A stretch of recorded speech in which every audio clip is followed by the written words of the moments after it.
5 students have weekend detention: Winton, Z, Sam, Jax, and Gabby. The overly nervous principal Gallo walks in, and the students tell him that they have nothing to do with what happened. He says he needs to know who set off the cherry bomb in the gym class. He's operating off of a rumor that says one of these students were involved. And he tells them that until one of them comes forward, they're going to be in detention for the whole weekend. The principal said when the cherry bomb went off, he got scared and activated the new lockdown security system that sends messages to all the parents and the school board, and now they're breathing down his neck to find out exactly what happened. He then takes all their phones, goes back to his office, and watches them on the security camera. But back in the class, Jack starts flirting with Gabby. They start to argue, then Winton sees a black bag on the table start to shake. He opens it and sees a white head looking back at him. He tells them what he saw. They think he's playing a prank. He says, "See for yourself." Z goes to check it out, and when she opens it, she screams, but she's joking. She sees nothing in there. He says, "I know what I saw." His friend Gabby throws the bag into the hallway. The bag starts shaking in the hallway, and Jax, he starts exploring the supply closet. They tell him they're going to get in trouble because there's a security camera up on the wall. So Jax puts a sticker on the lens so the principal can't see them. Zach says, "I gotta pee."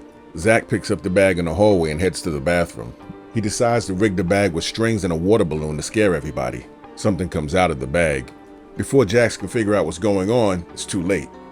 Back in the class, they hear a scream. The principal comes in and wants to know where's Jax. The bag found its way back into the hallway while the principal checks the bathroom. When he comes back, he takes the bag back into the classroom and tells them he's disappointed. They say he just went to the bathroom, but the principal says he's locking the door. The principal leaves and the bag starts moving. Winton says, "I told you." The bag falls and Z goes to check it out again, but this time she sees a face. She drops the bag and Jack's head rolls out. As Sam gets closer, he refuses to believe it's real. He tells everybody it's a joke. That's when the man that was in the bag snatches him behind the desk and finishes him off.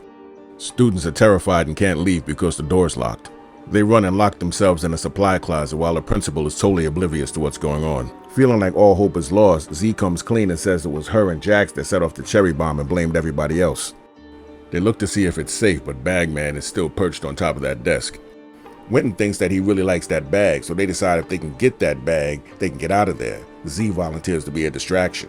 Z comes out of the supply closet, but she doesn't see the Bagman. She starts making noise trying to call him out, screaming, "Come and get me." Then he appears behind her. Then, of course, she falls. Gabby grabs the bag, throws it to Winton. He throws it in a closet and the Bagman follows. They close the door and pull a fire alarm to get the principal's attention. Winton is trying to hold the Bagman in the closet while the two girls are screaming and waving at the camera. The principal finally sees them, but he's scared of his own shadow. He triggers the lockdown again. Now none of the doors are open. The Bagman gets out.